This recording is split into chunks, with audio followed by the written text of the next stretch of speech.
Okay, we are live now.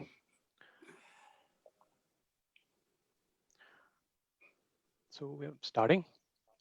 Yeah, Assalamu alaikum. I think we should be live any moment from now. Okay. Just gonna confirm. I think we are live. Okay, cool. Assalamu alaikum.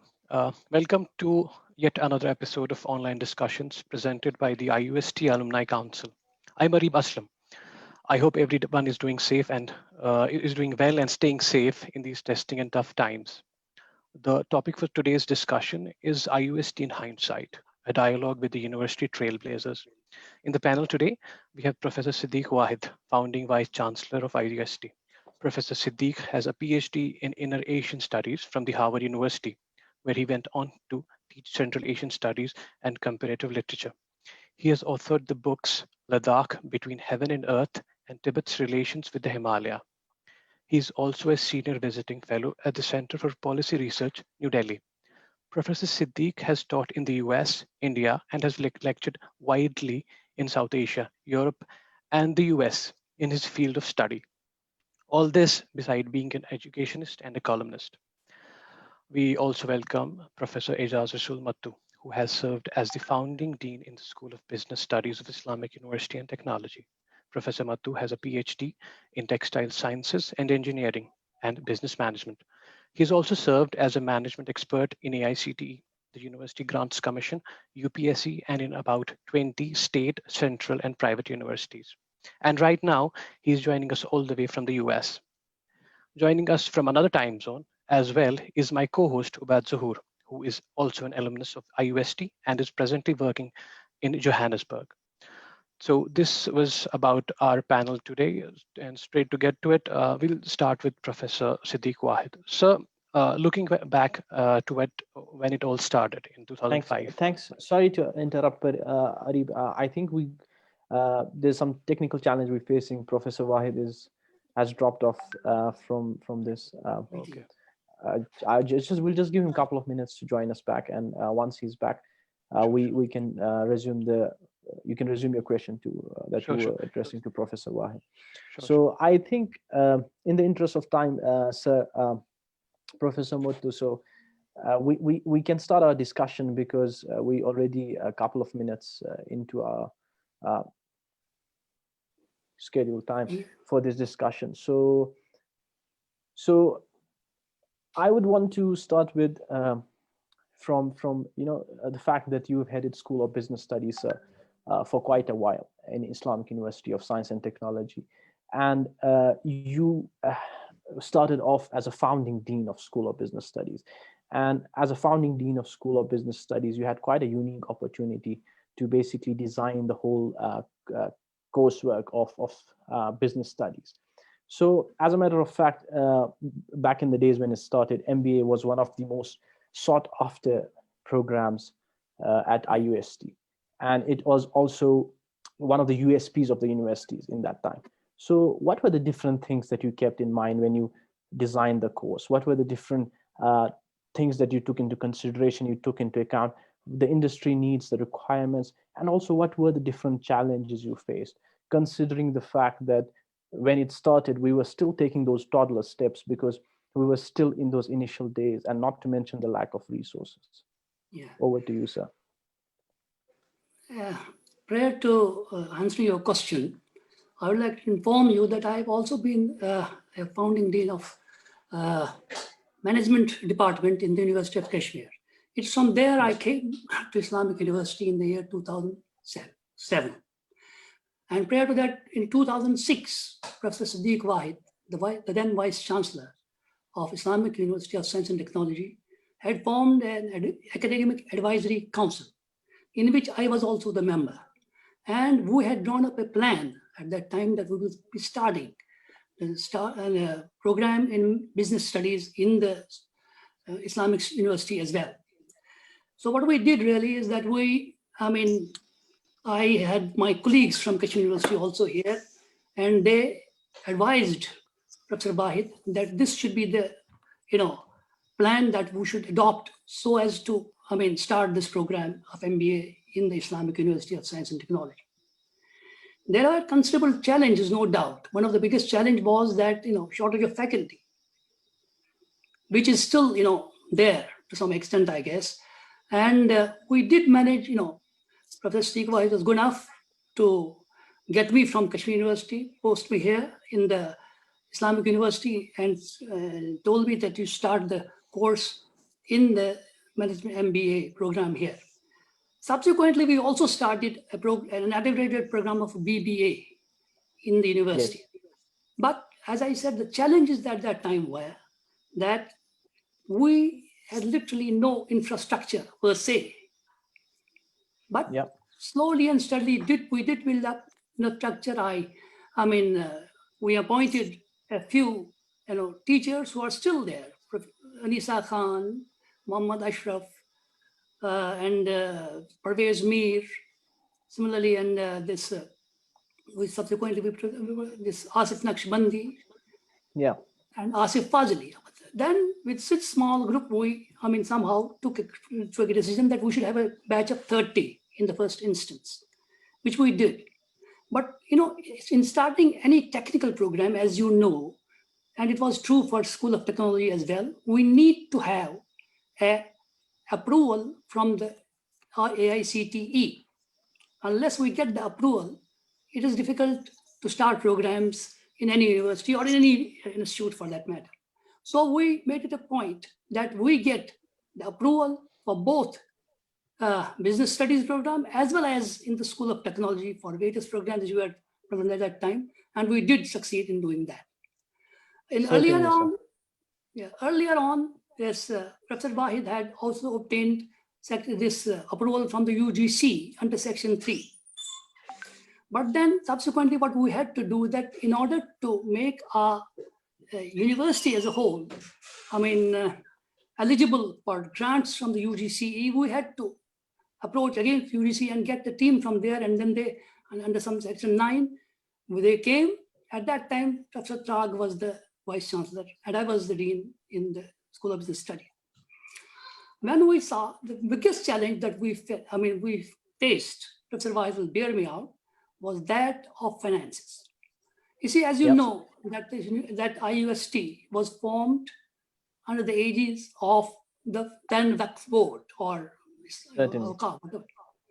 and they had promised us that every year they will be paying 2 crores of rupees to run the programs.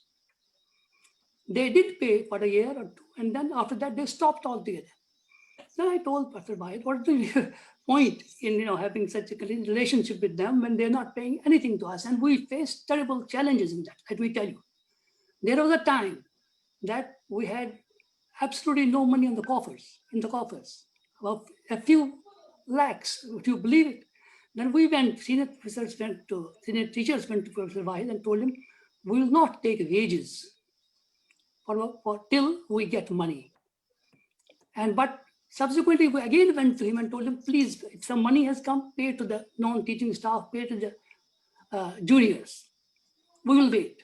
And we had to wait 6 months when we got, that money available with us. The point is that when 30 was we felt that economically it was not feasible to run with 30 students only. So we increased the roll to 60. Okay. And in the meantime, we got approval from the AICTE for 120 seats. And same was the case in the School of Technology. And we were able to, get 60 students. And then it became, we had a good amount of fee also charged from them because it was a private institution at that time. I also remember a day when the then Chief Minister came to the university and told that you also start the medical MBBS program there. Then Professor Siddiq, we said we worked on the proposal. Syed Suhail was the deputy registrar, then assistant registrar then.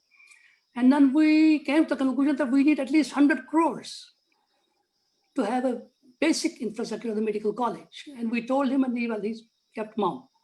So we pulled on. Subsequently, as I understand now that the university has grown quite a bit. It's very good. I was there for 10 years, from 2007 to 2017. And we, introduced several other programs. We introduced program in international business. We introduced program in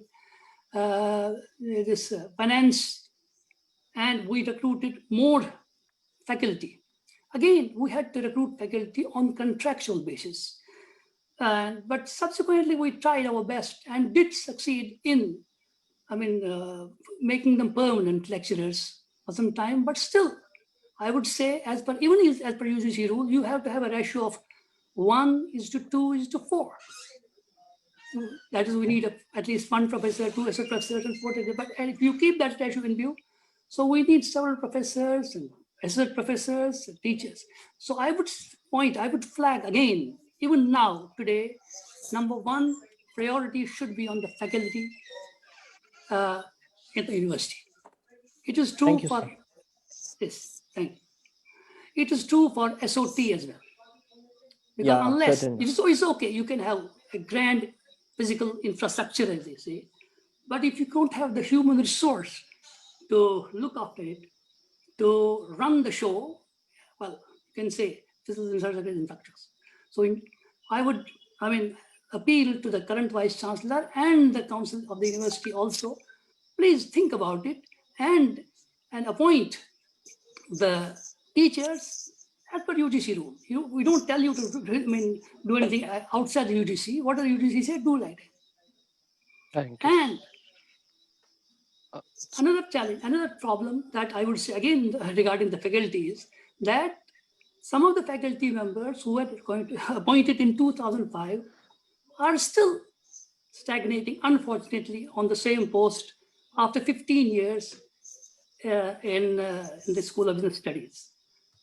I would urge the Vice-Chancellor again to please give some incentive. From within you can have a nice, wonderful faculty, which they have been. And we have been running this program so successfully. Our, placement record is wonderful. We had right from day one, we used to have almost 100% placement. And some students, I must tell you, some students who graduated in those years, 2007 to 8, 2009, 2010, are also placed. I was in Dubai in November last, and I found quite a few students were working there. There are two students, namely Ikhlaq Bhatt and his wife, who also was studying MBA there. Now they are in California here. And there are some students from MCOM who are in different parts of the world working very nicely and showing their talent. Our students do excel when they come out of the valley, I guess. Once they are there, they have come, I don't know what happens there, that it's some laziness or it comes or whatever it is. Sorry, sir, yes. I would have to interrupt you. Yes, please. Because yes, please. We actually had to skip Dr. Siddiq Wahid's question. And before I go to him, sir, the current Vice-Chancellor of the Islamic University is also very keen at doing away with the whole contractual system in totality. Having said that, there's always scope for improvement, and stalwarts like you are always welcome to put in your 2 cents about the topics. So, sorry, we had Professor Siddiq Wahid. Sorry, we had we lost you due to the connectivity problems. My question to you was, I was meaning to ask that IUST was the first institution of higher learning, apart from Kashmir University. Kashmir University traditionally has been our go-to place for the Kashmiri people. So the idea to start an entire university from scratch, it's big, and the challenge must have been immense. So could you just tell us about the whole journey of starting IUST and the challenges, as Professor Mattoo has already shed light on some of those, the ones at your level. Okay. Can you hear me first of all? Loud okay, and good. clear. I mean, how we started it, and I see the journey in hindsight. I'll be very brief. It was, I think, just now, Aijaz just told you about it, quite a lot of it, and so forth. I think that it was an exciting project because it was largely a project in which we were in control, and we were in control, ironically, because there was no money. And so there were not people interested, in it as such. And so I think the most exciting part of it was to fashion a culture, of work, of interaction, I was having come, having been in the US all my life during my academic career, I was somewhat surprised by the huge hierarchic system and things. And it was wonderful to try and build a sort of culture where people were receptive to each other and talk to each other. And so forth. Normally I enjoy talking to students. So I think that was one thing that was very exciting to begin with. I think the other thing was that I saw an immense pool of talent of students in Kashmir as they rolled in, right from the very start.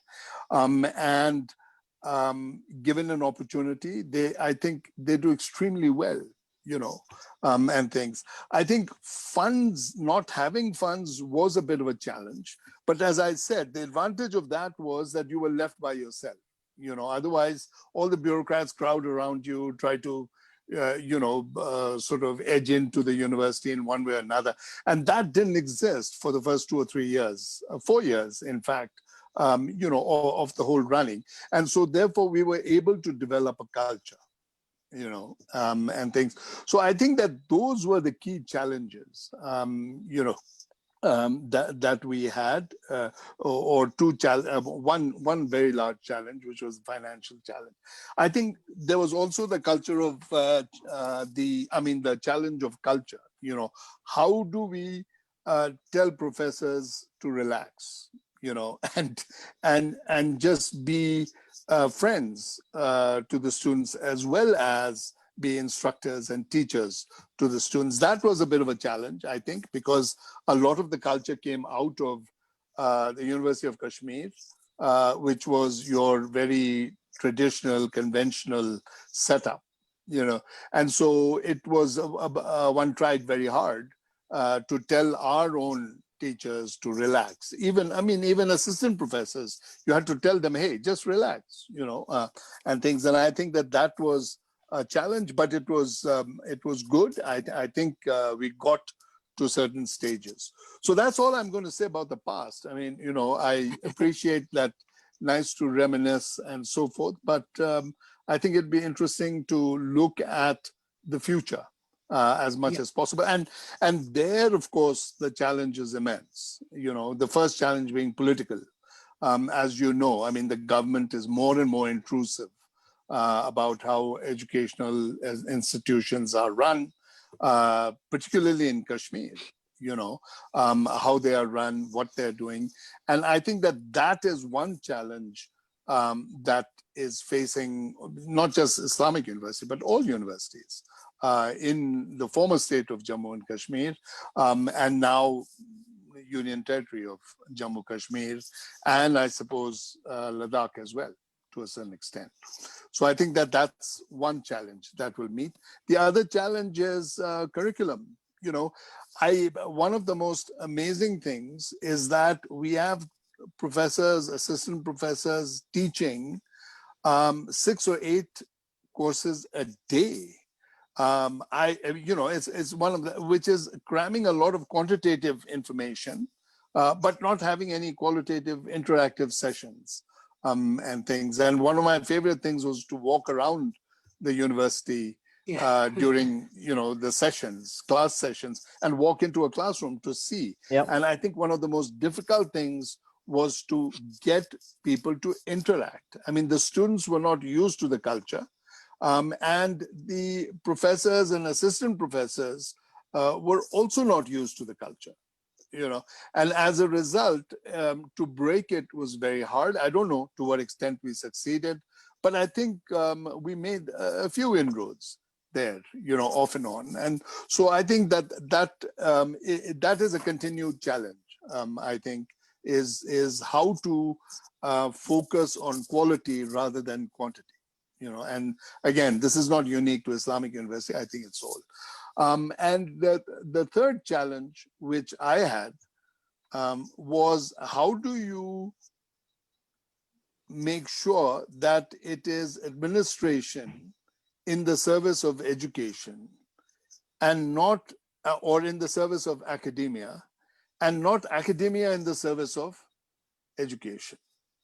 I mean, academia in the service of administration, and that used to be one of my mantras, so to speak, is that it's, this place is for students and for it is for the students, both in cause as well as in consequence, as a result, and things. And I think that again, that is a global challenge, because administration likes to take over and things. And one of the biggest examples of it, or saddest, shall we say, examples of it, is that, as Professor Mattoo was just saying, is that many assistant professors who joined Islamic University when they started are still languishing as assistant professors, which is a ridiculous scenario to be in.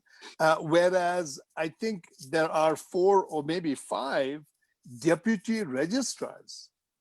I mean, what kind of a structure is that, and what does it answer? I mean, these are real questions, that have to be answered, or first the questions have to be asked, and then answered. And I don't know. I mean, I don't know whether that is a question that is being asked or not asked. I don't know, and so forth. So, but finally, I just want to say that I'm very pleasantly surprised off and on by, when I meet students, either on a flight, or former students, either on a flight or waiting at an airport, or, in Delhi, just walking around, or in other places, or people contacting me from the US and various other places and saying, hey, I'm a former student of Islamic University, that is an exciting prospect. And I just hope that we can keep up the institution in a manner that continues. And I think that the Alumni Council, as you call yourself, I think that has a huge role to play in hoping, that you can help present students and also the university in the direction that it should go in. I'll stop there. More questions. So actually, I actually am, since I am a pass out, I am a witness to the fact that you actually went around classes. So Yes. there were times I actually was surprised by you finding you in the back of the class, actually attending the lecture. So that was pretty unheard of, until that point in time of senior, people, especially vice-chancellors sitting in a classroom. It was totally unheard of. And see, that's apart from the education we impart in classrooms. So you spoke of the culture and the development of the culture, which is not centric to traditionalities. So in that context, we I believe we didn't restrict ourselves to the traditional ways and courses of education. So you have the ways of imparting education, and then you have the education itself. So we had courses, we had the actuarial sciences department, which was actually unheard of in the whole of North India at the time. We had the CGPA system introduced, which was unheard of at the time. We had the 5-day week. We even had a full-fledged radio station, the community radio fan. We had that. So, sir, my question to you is, how do you see it to the fact that how we make innovations in the system of education and not just classwork? Yeah. I think the only way to innovate, is to take risks, to take risks to fail, to take risks that it didn't work, to take risks that there would be objections, to take risks that, the faculty over there would say, ye kya ho raha hai? I mean, aisa hona nahi chahiye, ya wagera wagera, and stuff like that. I think that is the key to leadership in any arena is to take risks, and I must say that administrations, university administrations particularly, are notoriously conservative, and they don't like to take risks. I don't know what it is. I don't think it's unique to Islamic University, but it's quite strong worldwide, as to taking risks. And I think that is the key. But in this day and age, and particularly today, at any time in Kashmir, actually, to take risks is a novelty. People don't like to take risks. And I think that is one of the sadder elements of what makes us stagnate. So the key to this whole thing is we must learn to take risks, number one. The other thing is to be aware of what's going on educationally. Today, worldwide, because not everything needs money. What does it take, for a professor to walk in the canteen and have a cup of chai with 4 or 5 students, and interact? It doesn't take any money, except the money for the coffee, which is eminently affordable, and so, what does it take, so I think that you have to take risks, because maybe, when you do that, you are sometimes not taken seriously, and I would tell my fellow administrators, including professors who were older than me, and still are. I say that as I look at Professor Mattoo, and so I would say to them that, listen, I'm very quick to give a pat on the back, but that is just 6 inches away from giving a giving a kick on the backside also, and the idea is that, an atmosphere in a university has to be collegiate. You have to interact, you have to say no, you have to agree, you have to disagree. I remember the number of times that our finance officer at that time, still is, I guess, Samir, still is. Wazir, the number of times he disagreed after I approved of something. And he sent it back saying, sorry, I can't approve it. So I said, all right, fine. And I would scratch my name out and he would do it. Because, and the risk there was what? This Vice-Chancellor doesn't know anything. That's a silly fear to have, because not everybody in the world can know everything. You can know some things and you cannot know others. I wouldn't interfere, for example, in the business school running, because I had no idea, about what to do and where to go. So I think that those kinds of things are what makes a university current, is keeping your ears and eyes out open, for new innovations and so forth. Sadly, it doesn't seem to exist in Kashmir still.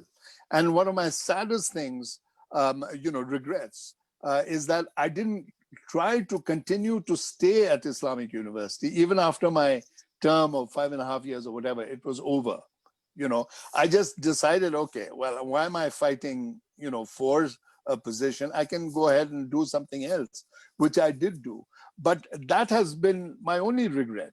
It was one of the most enjoyable professional times in my life, worldwide, and things. But the fact that I didn't struggle a little bit to stay on for a few more years, saying that let's shape this, give this university a full shape, before moving out, So Yeah. So, in yes. continuation to what my friend Arib asked, so there was a few courses at university, and some of the centers that were quite new, and to be honest, it was actually exclusive to Islamic University. We had Ibn Khaldun Center for Comparative Yes. Civilizations. We had Center for International Peace and Conflict or International Relations. We had Rinchen Shah Center for West Himalayan Cultures, and we also had Center for Spiritual Studies. So having said that, do you think these courses have fulfilled the purpose that they were created for? And also, what do you think about the response of students in taking up these courses? Do you think that it is to an extent that you would have wanted? Yeah. Well, see, this was one of the things I think. I mean, I'm so glad that you mentioned the Ibn Khaldun Center for Comparative Civilizations, because that was one of my grand plans and it didn't even take off. We couldn't even get off the ground during my time, primarily because I think we didn't have the funds, to do it, because that would mean employing another person and therefore not employing somebody in engineering or business or food technology or something like that. So we ended up, that one not even getting off the ground. The ones that did take off, I think the Center for International Studies still doesn't have a professor. How can you run a full professor? And how can you run a department, or call it a department, call it a research center, whatever? It didn't because of that. I think the other center that we have, Rinchen Shah Center, we just lost the person who was there, who built it up and so forth, because they opened a university in Ladakh and he got I think, much better prospects there. And also autonomy there, and we lost it. So I'm saddest because those were my babies, in the sense that engineering, business, food technology, I didn't know anything about these things, but I realized that they were important as sort of job providing professions that we would have. But it never, the fact that all the other centers never took off to allow for a backdoor entry to humanities and social sciences, I think is one of the sadder portions. One of the experiments that we tried was to have each student take a course in the humanities and social sciences. So do one of them, we called it a core curriculum or something like that. So long ago, I forget, but it was called the core curriculum or something. And that also was like fighting, against sort of things, because again, quantitatively, the students were inundated, with things. So critical thought and so forth that could be addressed in these humanities and social sciences sort of were waylaid by it. So in answer to your question, I mean, a short answer to your question is that they've not been very successful. And I think that they've not been successful because they are not, I think they were not understood. I mean, the reason for having these were never really fully understood and accepted. They were seen as an irritant, and it was treated as an irritant even when I was there, by quite a few of my colleagues, and stuff. And I would be very surprised at it, but you must also realize that this was my first real experience in academia in Kashmir or in South Asia as a whole. I mean, so I was very puzzled, and I thought, well, maybe I was not doing something right or something. And of course, now I'm older and wiser, and I know that I could, if I had pushed it in certain ways, it could have happened. But at any rate, those are things of life that you go. But, True. I guess maybe we were, sometimes things are not mature enough, or people are not mature enough to understand where something comes into picture. But so my next question is actually to Professor Mattoo. Sir, being there in the corporate and so we always keep an eye out on the jobs that are trending or the most sought of professions out there. So we've seen, for example, let's say top 20 highest paying jobs that exist right now, or top 20 trending jobs at the moment. And what's surprising about them is that most of them didn't exist as professions a few years ago. So they are quite new and they are quite fresh. So keeping in view all of that, do you think university needs to adopt and incorporate certain new schools and courses and open up some new departments, keeping in view the global trends? Yes, as you know that there are no jobs as on date in Kashmir. I'm sure about that. So one area where one could, lay stress on is entrepreneurship development. And because, we saw quite a bit of scope there, and Professor of the food technology, Harun Naik, helped us in this regard when he was the consultant those days. I think he's again there in the university of some food processing industries in the valley. He still is, I think. He also helped us those days that let us try to inculcate a sense in the students that there are very few jobs out there. Why not to go for entrepreneurial development? Why not to go for startups? I can give you an example of 2 or 3 students. One student came to me. He told me that he was doing BBA only, that he is from Barbershah area. He wants to start a restaurant. I said, go ahead. I asked him, don't you do MBA? He said, no, I won't. I said, it's fair enough. You can go and then start the unit. And he did. Another student from MBA started a canteen in the university itself, which was quite successful. I don't know what it is. Is it still there or not? He did. So what we need to do incentive. We need to have, focus in that area, entrepreneurial development. As far as I'll tell you one thing that our students mainly used to get absorbed in banks and ICT, these communication and technology areas, and then even there it's now their saturation has reached, and more so with the conditions they are in Kashmir, very difficult to get job in any of these fields as well now. So the better one, either they have to leave. Either they have to leave and go to other places to find jobs. As I found hundreds of students from our discipline, from engineering, from all disciplines, finance, etc., in Dubai, looking for jobs. They started from small jobs, are doing well. Some students were in the bank, in JK Bank, they transferred, they got the job in Dubai and did well, because those who are talented will always get good jobs. I can tell you that. And what we need to do more is that some job-oriented courses need to be given focus on. We had, organized, we did organize, and we are still organizing, I think, in SBS, the industrial tours. In international business, industrial tours to UAE, industrial tours to Singapore, all have also happened. And we did take students to all over India, and had a very big conference with the Godrej company in Bombay. Our students were there, I was there with them.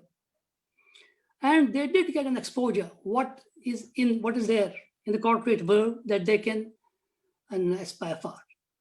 There are 1 or 2 bad examples also, I must add, that initially when people came for in-campus recruitment, placement, a couple of students went.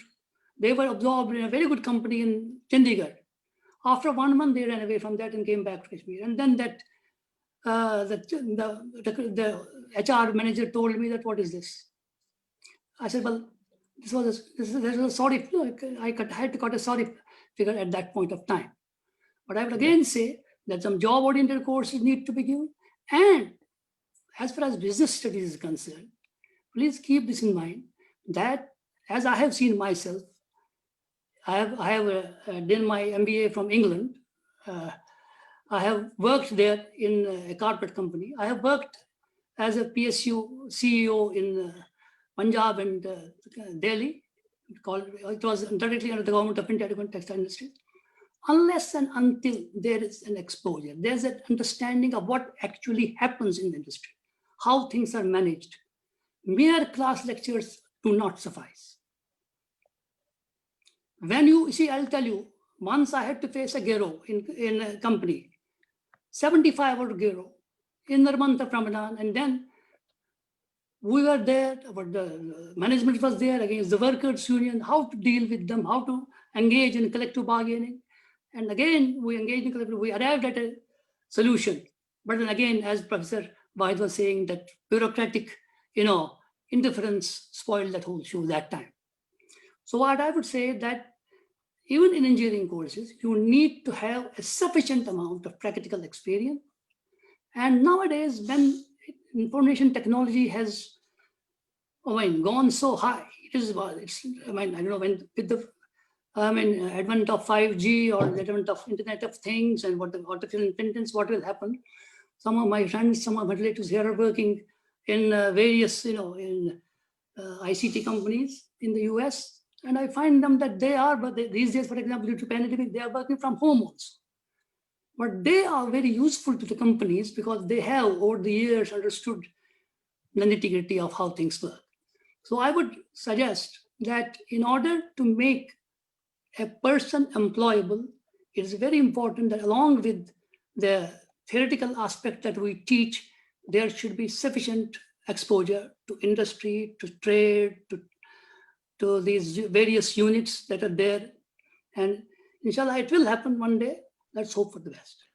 Hoping for the best and moving on from here. So actually, sir, the statements you said are pretty much in agreement with what Professor Siddiq Wahid had to say. Change in culture per se. Speaking of, my next question is directed towards Professor Siddiq Wahid. So, I wanted to ask you about the coordination of various schools with the administration, with the office of the VC and his secretariat. So, like you said, the disparity between the number of people in the administration and the number of people who are actually teaching. So, how much of an autonomy you think should be given to the schools, to the School of Education, to the School of Technology, to the School of Management, and in what areas per se? I think, I'm very, shall we say, radical on this. I think that complete autonomy, complete academic autonomy should be given to them. Now, which doesn't mean that then the VC and his secretariat or her secretariat has nothing to do, because there's a lot to coordinate still, But academically, it is, I think, sort of almost unthinkable for administration to keep putting their 2 bits in, or and this again is an infrastructural fault. It's an infrastructural fault because you look at the infrastructure. For example, in India, what is the organization that runs all institutions of higher education is the UGC. The UGC is the University Grants Commission.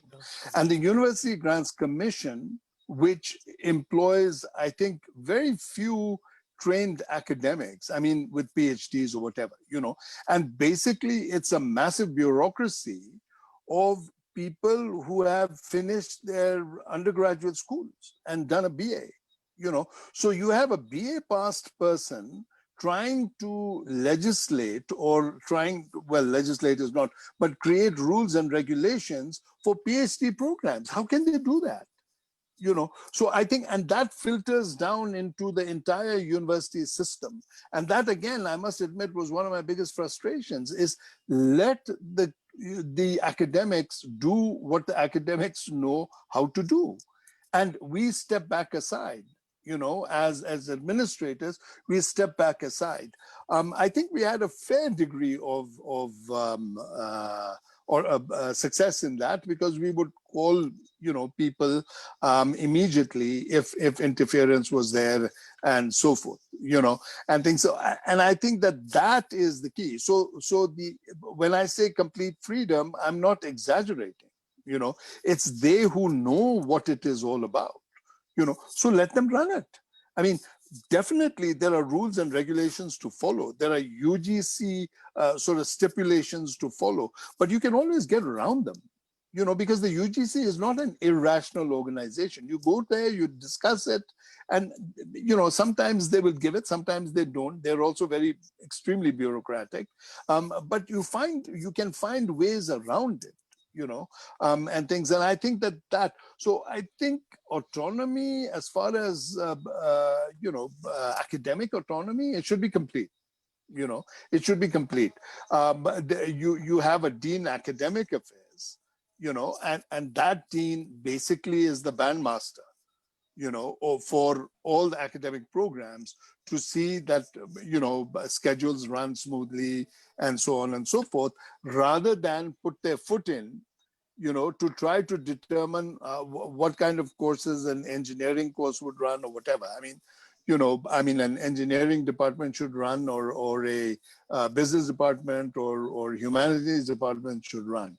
And that kind of autonomy should, I think, filter down almost to the assistant professor level where they're teaching, and let them do. Now, we have restrictions in terms of syllabus, etc., coverage, and so forth, which at the university level, it's silly to have a syllabus that you have to answer to a specific syllabus. But I suppose, this is the UGC making rules, knowing what they're doing. So, okay, let's just accept it, But that doesn't mean that you within your own university sit on everybody's back, and say ki wo ho gaya ki nahi, ye ho gaya ki nahi, kal kitne classes. It was quite amazing, and in fact, even something very, it was administrative, in fact, but having a 5-day week, I had to explain to my own faculty, my own administrators, that listen, it's much more productive.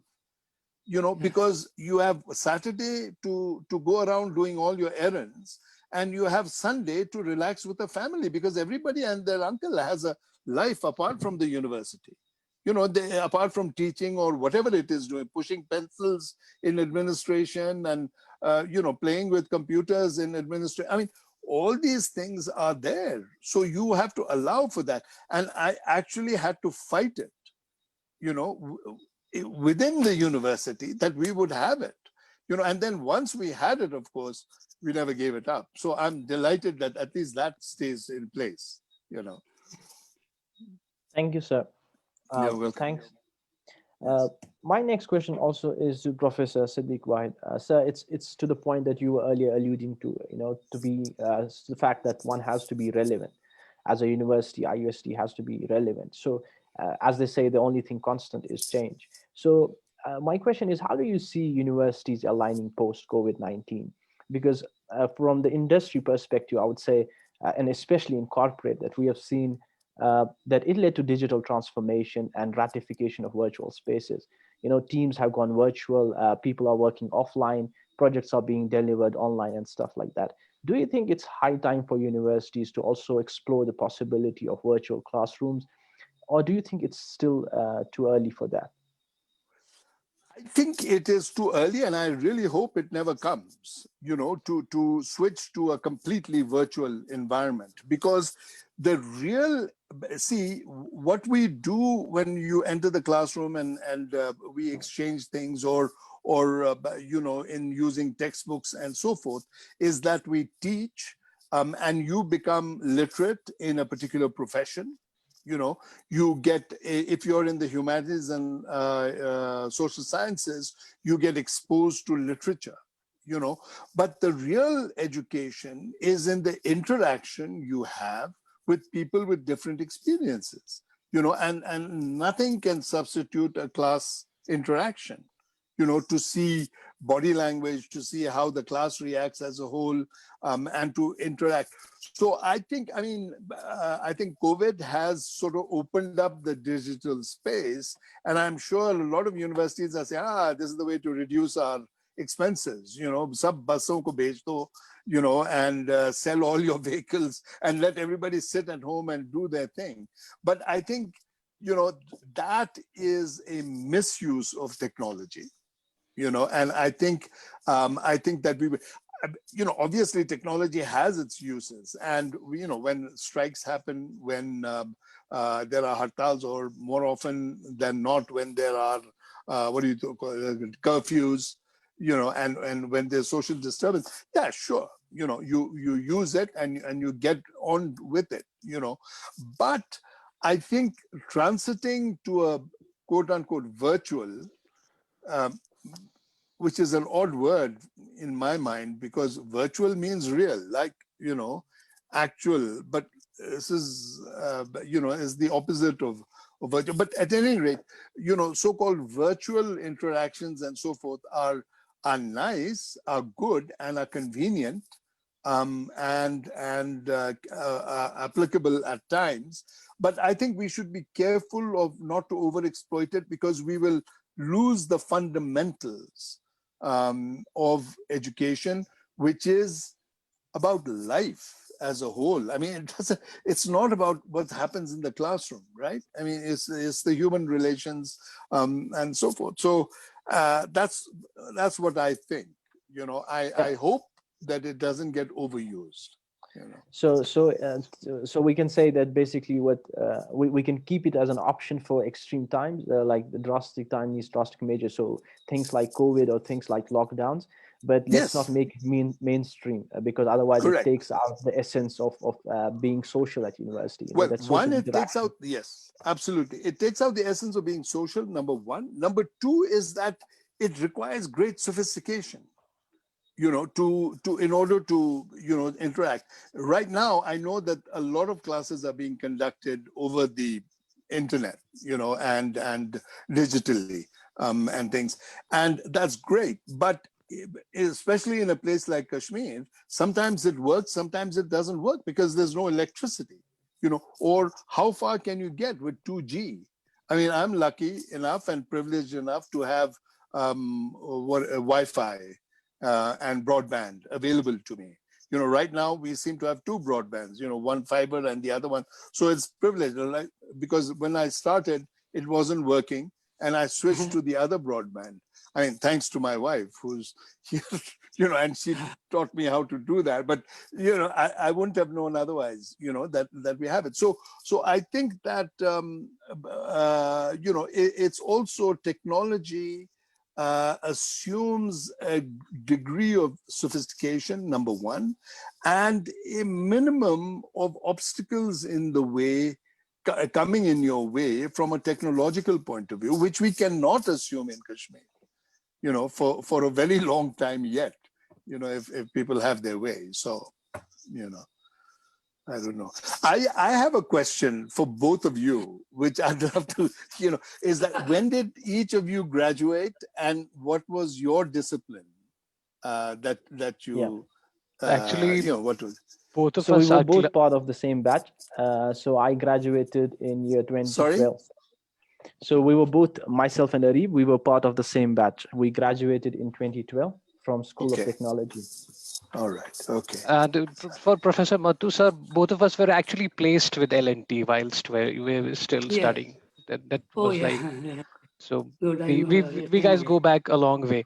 And about Siddiq, sir, about the culture you spoke of, imbibing the culture and being not being pro, virtual classrooms. I am with you on that one, because apart from whatever you said, the culture imbibing, I would not be able to have that cup of coffee with the professor. So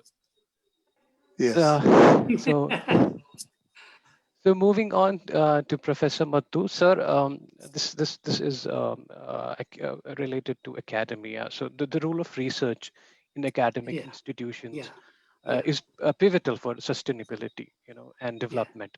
What can you suggest, being a dean yourself, for business studies, for technology? How can IUST improve the fields of research and innovation? Yes, it's very important. And I must first of all congratulate you guys that you have in this innovation center working nicely there. So, well, this is also a part of research that you come up with various products, which given the good publicity can do a good deal to the IUST.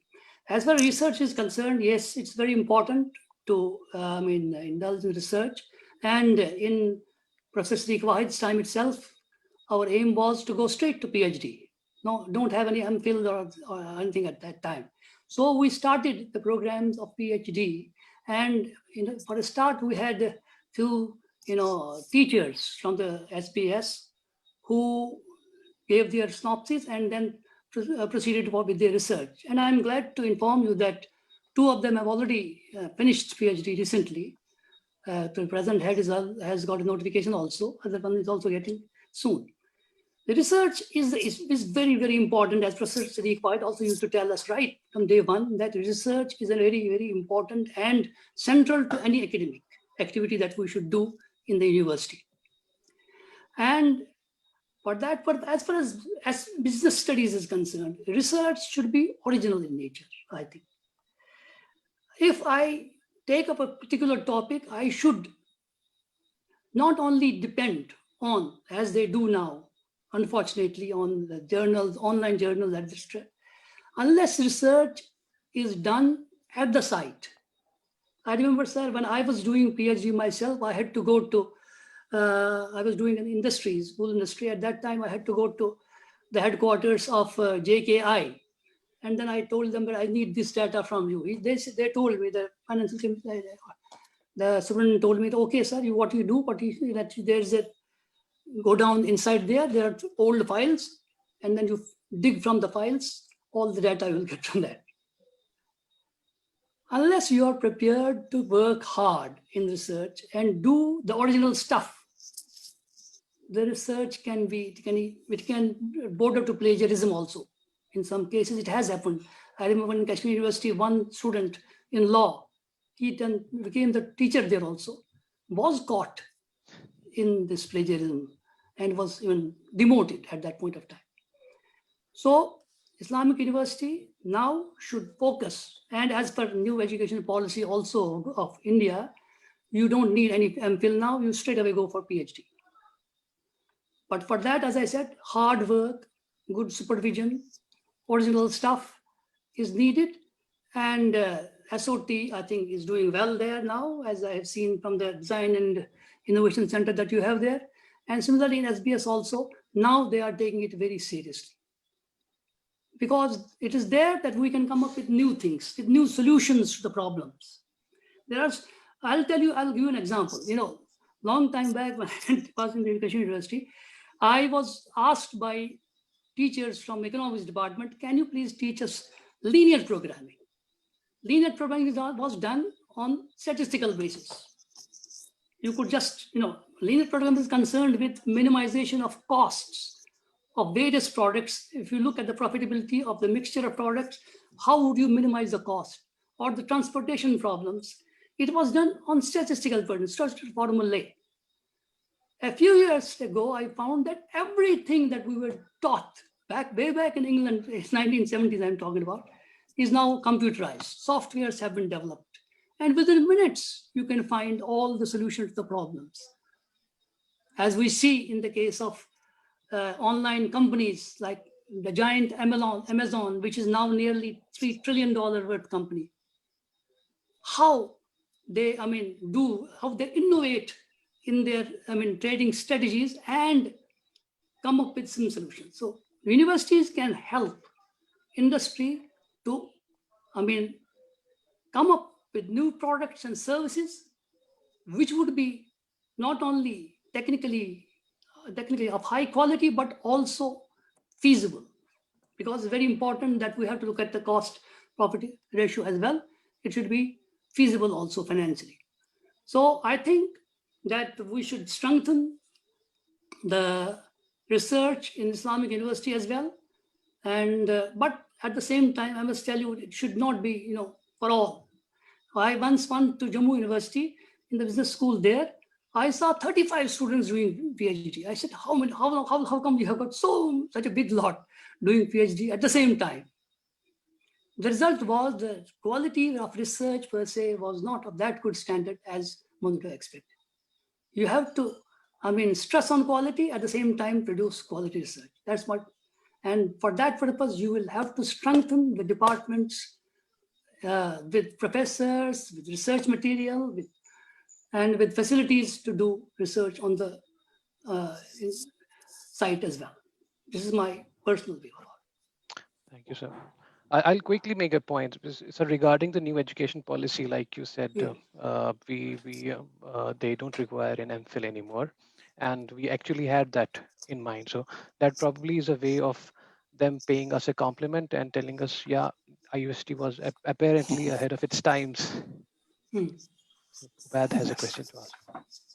Yeah, so thank you, Professor Mattoo. I think you nicely explained the classical the problem of optimization, the cost optimization, and maximizing the profit. So my last question in this session would be to Professor Siddiq Wahid, sir. Sir, the question is around the transport facility in university, and how do you think that the decision of having a transport facility over housing campus in Islamic University has it helped has it helped with the PR of the university, and to what extent? And do you think it was more relevant then, and needs to be reconsidered, considering the fact that more so that when in the last half a decade we have seen that the long spells of curfews, calendar riddled with lockdowns, and institutions like NIT, for example, where there is a housing campus, was able to function to a certain extent, but IUST sometimes had to, it couldn't function for a couple of months together. So, because of the ongoing situation. So, do you think that the decision about transport facility needs to be reconsidered, and how relevant is it still? Yeah. Well, that's a good question. I mean, even when we were first providing transport, through the university, for one thing, in those days, it became a source of, allowing for a strict schedule at the university.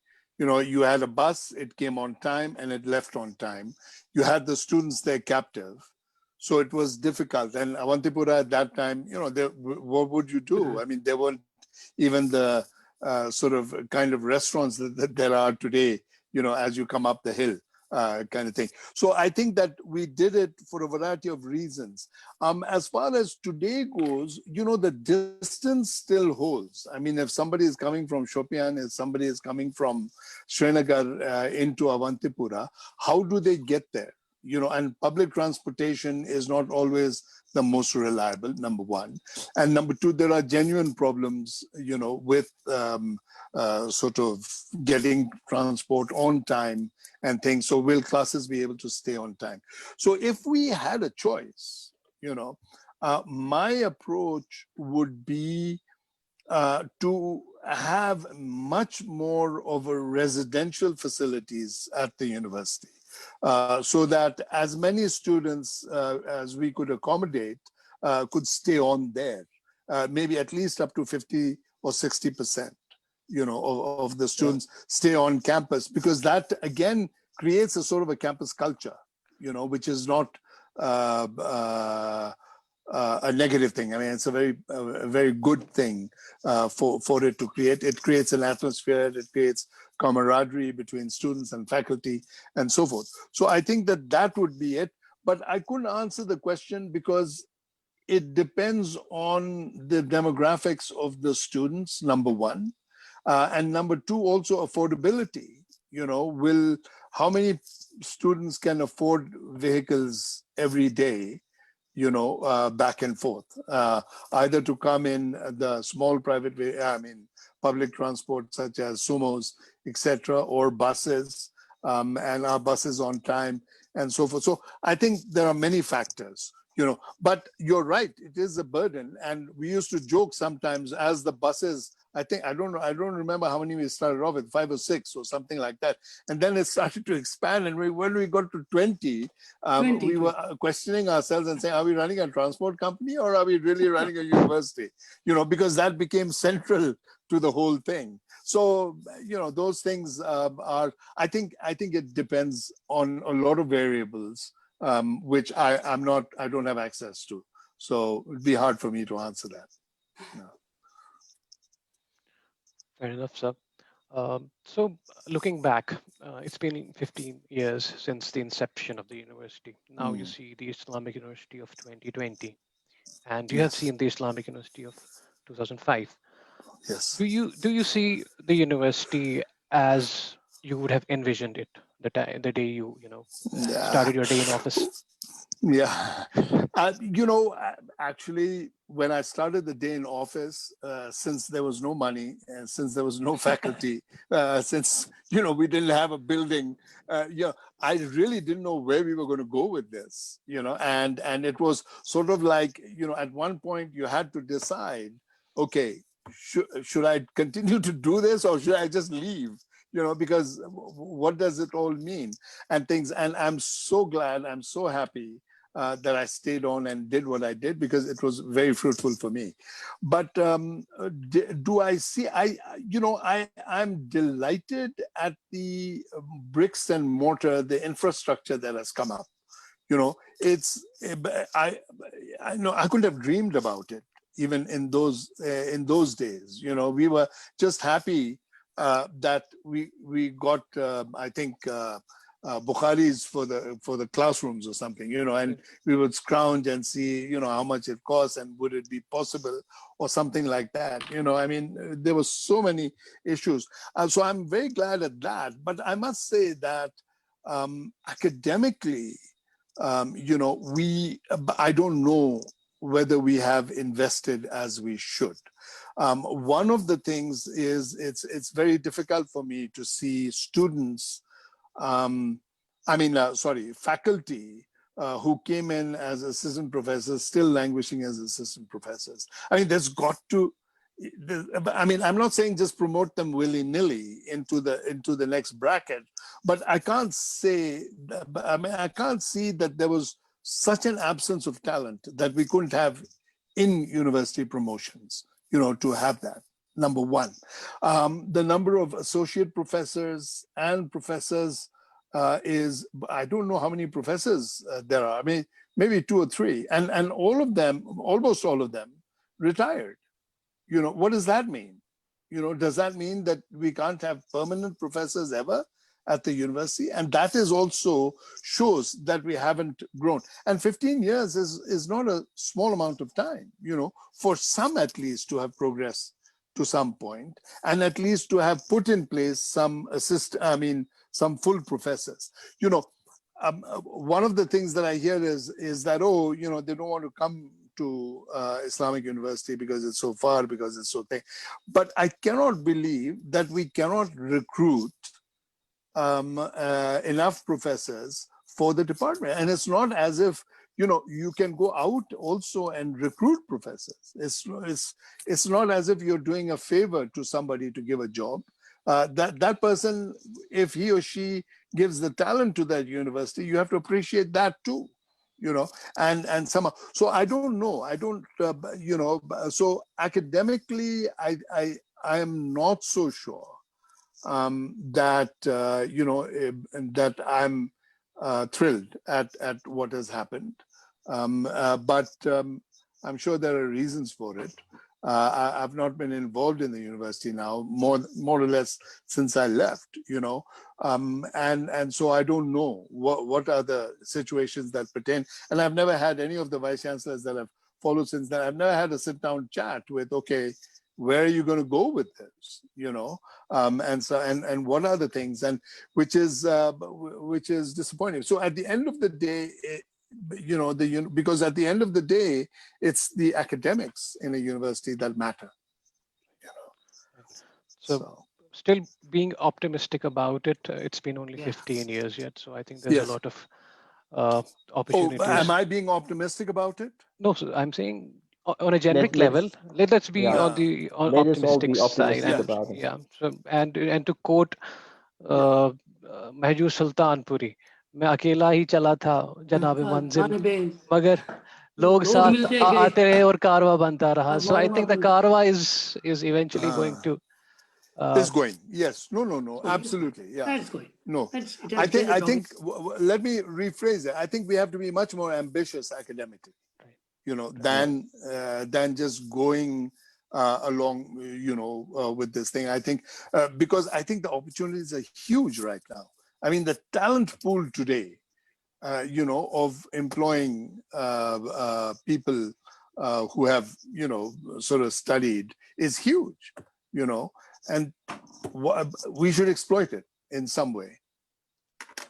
100%. Yes. Can't agree with you more, sir. So my next question is actually to both of you, and I'll go to Professor Mattoo first, and then I'll come to you, Professor Siddiq Wahid, sir. Yeah. So a lot of people in university feel connected to both of you, and it is right across the spectrum. What I mean is like students as well as faculty as well as the other staff. So what is your message to those people? What is your message to the pass outs of university? What is your message to the current students of university? Well, my message would be that the IUST has grown now, developed quite a bit, I must say. And they should, I mean, publicize the good deeds IUST has done so far, the big, developments that have taken place over the years, and be the ambassadors of the university elsewhere, so that IST can progress further, and it would really be a good for not only for parts of Kashmir, all over, in the whole area, in the whole region, this university flourishes. My aim is that this university flourish, because we have seen hard days also, but now good days will definitely come, inshallah, and you will see that this university can be considered as a university of talented people in the near future, inshallah. Inshallah, sir. Thank you so much for such kind words. I'm not sure if we have got Professor Siddiq Wahid, sir, still online. Okay, he's back. So, sir, Sorry. the Yes. same question to you as well. So, a lot of people in university who feel connected to you guys, and that in itself is quite an achievement. So, what is your message to the pass outs of university, to current students, and the faculty of university in general? I think the pass outs is something that the two of you have begun. And I think I really want to congratulate you. I want to begin with that. I think it is something to be congratulated. I think you need to expand the field somehow, and those who are abroad, you can get on Zoom now, and have a meeting with them and so forth, to see how we can input, number one. What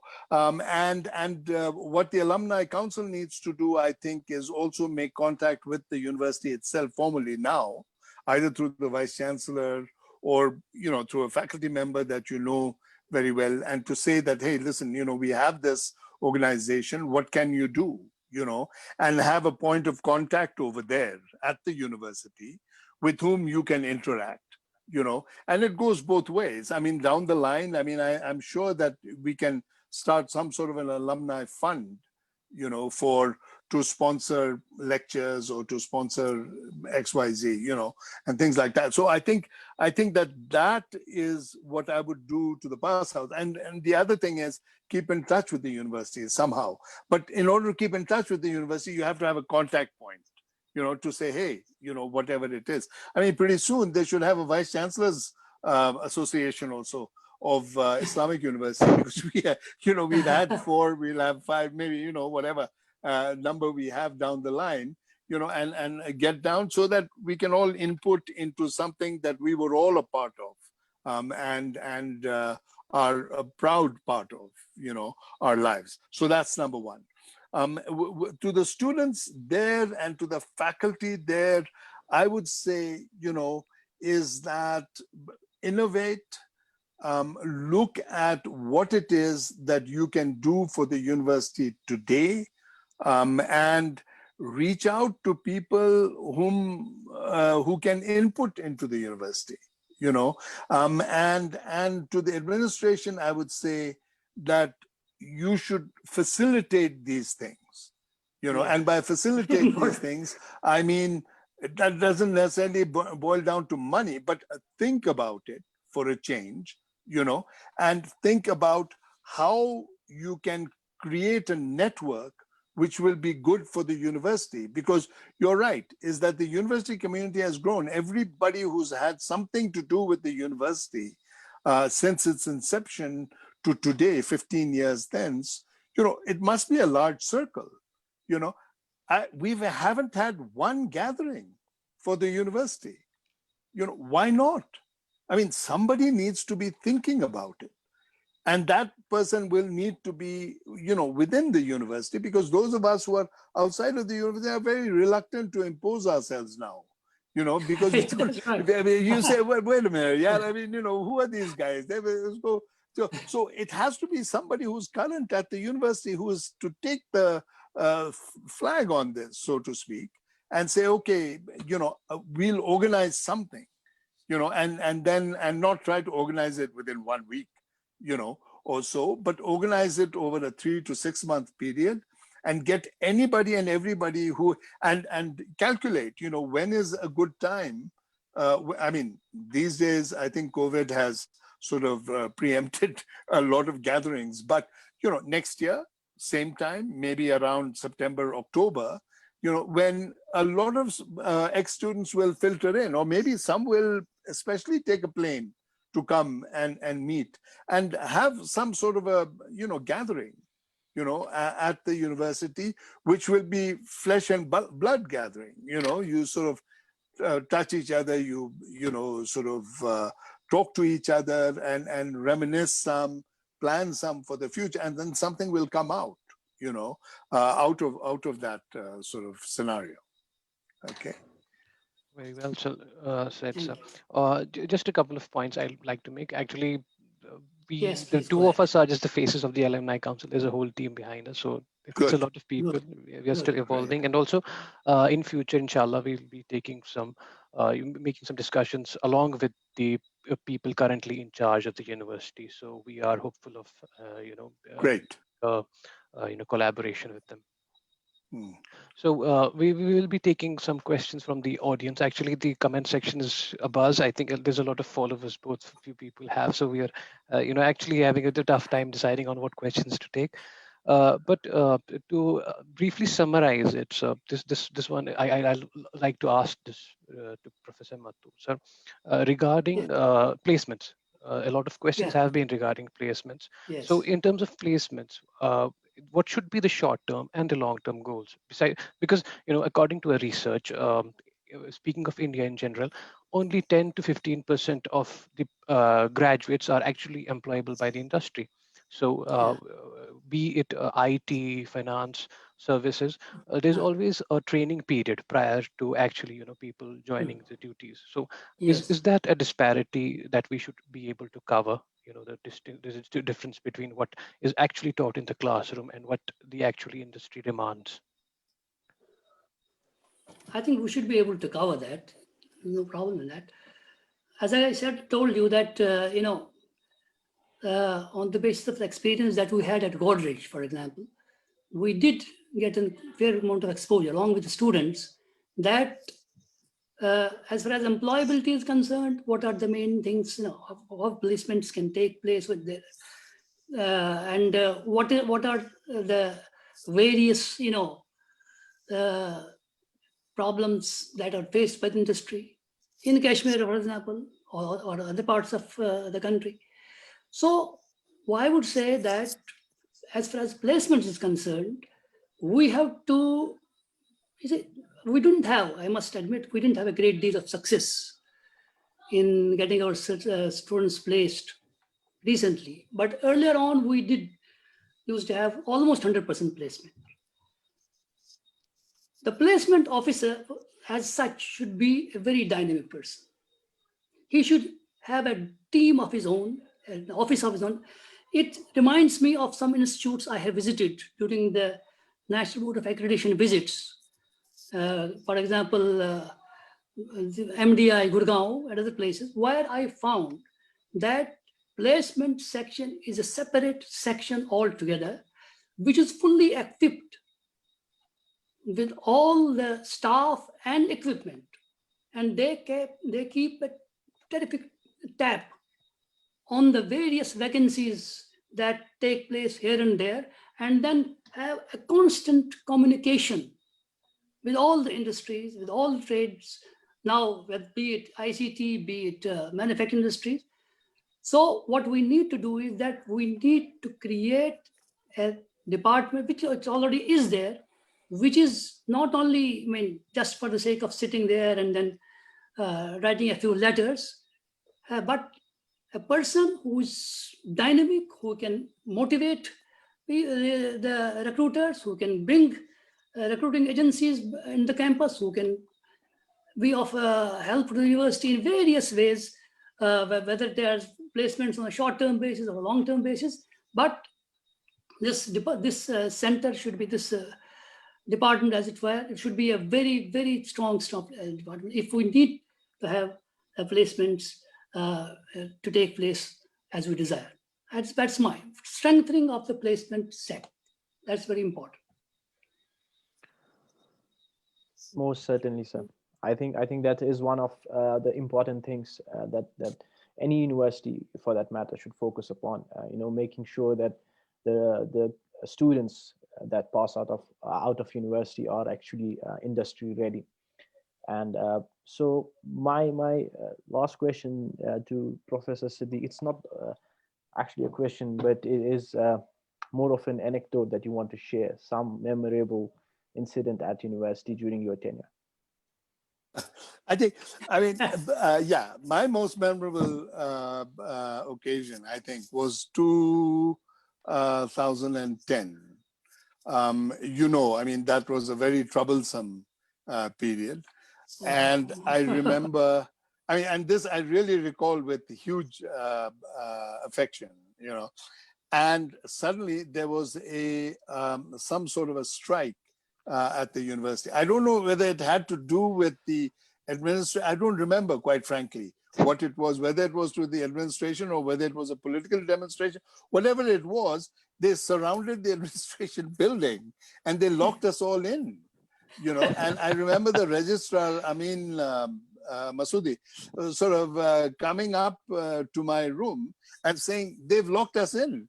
And I said, oh my gosh, we've really become a university now, full-fledged university. Because I was quite relaxed and quite thrilled. And I say this because it was sort of, you could tell that it was out of affection. It was out of the fact that we had allowed for a student union, to form at the university and things. So I was really seeing in that moment, I was seeing a very successful moment, for myself, is to allow for that to happen. So there are so many wonderful memories, I think, but this was one of really, I think that stands out in my mind immediately. As soon as you said it, it came up. I think, and as you know, that was a very difficult year in many ways. Classes were not held. We, couldn't proceed because transport was not available, and politically it was traumatic for a lot of us and things. So out of all of that, also there was something memorable that came up, memorable in a positive way. Sir, actually, a very honest confession. Actually, Ubaid and I, we actually were, a part of the university at the time, and the incident actually, it had a lot to do with our class. Our class. Were you there in the No, but I would not answer the logging up of the administrative block. Let's let bygones be bygones. It was actually also a testament of the fact that our institution was quite democratic, if you would call it that, at that time, and also the fact that like you mentioned, we all felt connected with each other. And to the staff, to the professors, to administration, and that is quite healthy for any relation, for any university to function. True. Absolutely. Also, sir, very relieved to know the way you have felt about it. So over the years, it was always in the back of our mind. So that's one thing we maybe regret at some level. So no more regrets from today onwards. Yeah. So in now we will be taking closing remarks from both of you. Any closing remarks you have for us, for the IUST family, the passed out people, and the current administration, for anybody? I'll let Professor Mattoo go first on this one. Okay. At the outset, I must congratulate you in forming this alumni council, because alumni council can be a great thing, and we have seen the world over they play a huge part. On August 28th, for example, I have to attend my alumni meeting of the University of Leeds. So it has become, in this virtual world particularly, it has become very, good to be in touch with each other. What I would suggest to you is that you keep a tab on the students who have been placed at various places. Initially, it is the job of this placement cell to do that. And because some of them are doing very well, I tell you honestly that people working here for BQ in California are doing very well. Another student was in Canada, I remember, working with Walmart. Another student I saw told me that I have been your student, but that was in Kashmir University. What is important is, as an alumni council, you should, be very proactive. I will share some information which I have with me from Leeds University alumni, and you can get some inputs from there also. Maybe you will learn something. But still, it's a very good initiative that you have taken, and it will be in good stead for the university also, and the university will benefit hugely by your, by what you will be, getting from various sources and discussing with your authorities in the university, and then they should listen to you. I'm sure they would. And as Professor Siddiq Wahid used to tell us, what is it? It's a garden of dialogue, is it? Garden of dialogue, you used to say? Yes. Garden of dialogue. That is what it should be. Garden for dialogue. That's what I have to say. Over to you, Professor. Thank you. I would, let me begin with this garden of dialogue. He just reminded me about it. I think that is the privilege. All of Plato's writings are called the dialogue, the dialogues rather. And that's for a good reason, because from discussion and dialogue comes, answers to a lot of issues in life. Whether it be professional, whether it be personal, whether it be community-wise, and so forth. So I think if you use the Alumni Council for some sort of a dialogue within the Islamic University family in some way, I think that will be wonderful. Now, are you both placed here in Srinagar, or are you in Delhi, abroad? Where are you? I am in Srinagar. Ubaid is in Johannesburg as of in Johannesburg. Okay, all right. So I think, to have occasions where we can meet and we can talk, apart from this kind of virtual thing, because I think even after COVID, inshallah, it'll be a good thing, because then we can connect with Johannesburg, we can connect with Canada, we can connect with all over the place, and things we could have it occasionally. But I think that, being able to physically meet, and certainly when you come in from Johannesburg or other places, that are outside of Kashmir, sort of calling friends and faculty and others and saying, let's get together, and to hear your experiences in Joburg, for example, would be very interesting, in these times, and how, sort of how you've developed, people seeing that can learn a lot. So I think that is what you can do, is that we all should be aware of the ripple effect, what I used to call the ripple effect. I don't know whether you remember, is that you drop a pebble in the middle of a pond and it ripples out, and the bigger the pond, the bigger the effect, and the bigger the ripple. And the ripples that go out. And I think that's what we need to do. We desperately need that.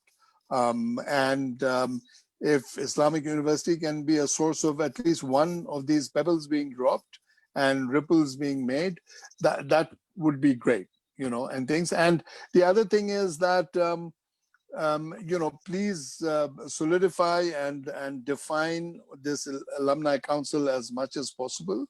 And know that, I'm available in case you need to, I'm an email away or a telephone call away. and things, if thoughts and ideas and so forth that we can share, that would be great, and to keep up with it. Okay. Thank you so much, sir. Thanks a lot. More than welcome. Thank you. So it's been quite Thank you. fruitful, and we are working on the lines that you alluded to. So we are planning to create a database of our past start students, and we're creating forms and planning to send it out to our students, and we would like to get more guidance from you guys, and we will definitely reach out to you because you both inspire us, and there are a lot of things that we learned today, especially about the Alumni Council, and we will definitely take those into consideration. So Great. Having said that, I think it's about time that we're running out of time. So I think we will conclude now. Thank you. I would like to thank you both on behalf of IUST Alumni Council. It was a pleasure having you both. It was a dialogue that was full of insights and valuable suggestions. So many thanks from my side on behalf Thank of you. IUST. Thank you. It's been an absolute Thank you. pleasure to host you people. Thank you. Thank you. Thank you. It's been great. Thanks, It's guys. been great. been Lovely great. interacting. Thank you, you. sir. God bless. Thank you, Thank sir. you. And we'll see you again soon. Inshallah. Thank Fi you. amanillah. Inshallah. Thank you. Khuda Hafiz. Khuda Hafiz. Khuda. Allah Hafiz.